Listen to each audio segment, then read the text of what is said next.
taken to Twitter to make a statement. She says President Trump has greenlit a bipartisan Russia sanctions bill after a productive meeting.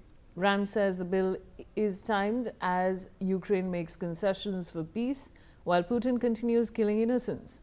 He says the bill allows Trump to punish countries buying cheap Russian oil, funding the war. Ram says it gives leverage over China, India and Brazil. He expects a strong bipartisan vote, possibly next week. He also states that this bill would allow President Trump tremendous leverage against countries like China, India and Brazil to incentivize them to stop building the cheap Russian oil that provides, now in his words, the financing for Putin's bloodbath against Ukraine. Aditya, what more can you tell us? Well, absolutely. Lindsey Graham, Vishali, as you just mentioned, Lindsey Graham has been known for making, anti-India statements. In the past also, he had made such statements that 100% tariffs will be imposed on India if it continues to buy Russian oil. So now, these are very reckless statements that are being made by the Lindsey Graham and many other senior leaders in the Trump administration. Now the entire Trump administration is behaving in a bullying manner, which is apparent to the world because it says that United States is itself demanding oil resources from Venezuela, and it is asking other countries to stop buying oil from Russia, because it is giving fuel. As per them, it is giving fuel to Russia to wage a war against Ukraine. So this is a very hypocritical approach that this Trump administration is following, and from here on, it needs to be seen. Already now, the countries are evolving trade mechanisms within themselves, to take the trade relationship in their own way. But however, it is very unlikely, that this will continue because it is likely that these statements by the senior leaders of Trump administration will continue. However, it needs to be seen whether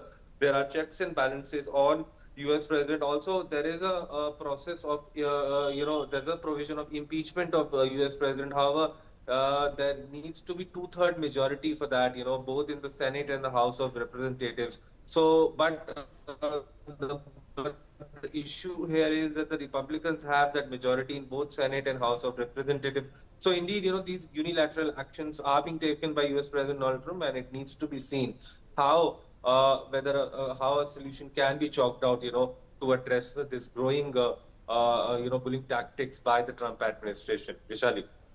Stay with me, Aditya. Now, in a major announcement, U.S. President Donald Trump says that Venezuela would now purchase only American-made products with the money they receive from the new oil deal.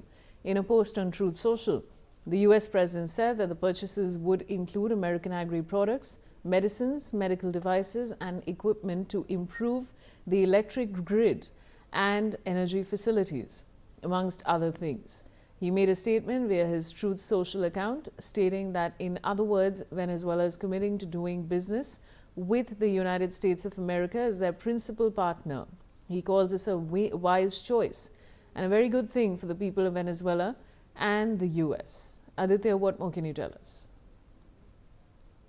Well, absolutely. This is a sort of bullying now. U.S. President Donald Trump is showing towards Venezuela that he's already ordered the acting president of Venezuela, Delcy Rodriguez, that the Venezuela needs to sever its relations with Russia, China, and Iran, and definitely only, as you just mentioned, that only he has instructed the Venezuelan acting president that only Venezuela buy only American products with the money that they receive by selling its oil to the United States. So this is a clear violation of the international law, and there's a clear, a violation of the sovereignty of any nation, which is very unprecedented. Such a situation which is now being created by U.S. President Donald Trump is unprecedented. It has never happened that sitting president and his wife of the country is abducted by another country, and this happens. So indeed, it is a concerning development for the